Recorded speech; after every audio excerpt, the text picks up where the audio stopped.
coordination with the District Attorney Brad Smith, the GBI has arrested Colin Gray, age 54, in connection to the shooting here at Appalachia High School.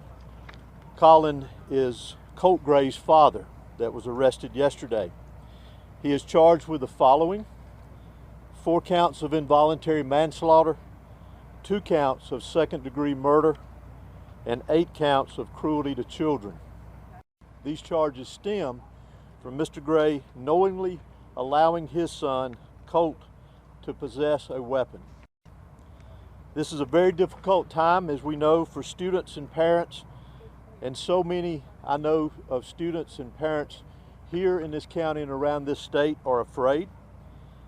You all have likely seen reports of incidents of other students making threats today at various schools around our state. In each of these incidents, police, law enforcement took charges, they made arrests, acted very swiftly, as we take incidents like this very seriously across this state.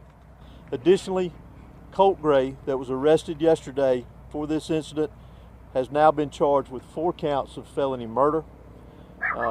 And again, we will continue to work tirelessly to complete this investigation as we move forward. The biggest thing, as I mentioned earlier, is that he is in custody at this point in time. His charges are directly connected with the actions of his son and allowing him to possess a weapon. We're heartbroken.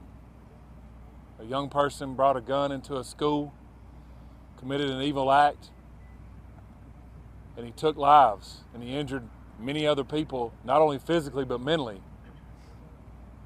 But I'm proud of Barrett County. I'm proud of our superintendent. I'm proud of these teachers. I'm proud of these schools. And I'm proud of where I live. And we'll get past this.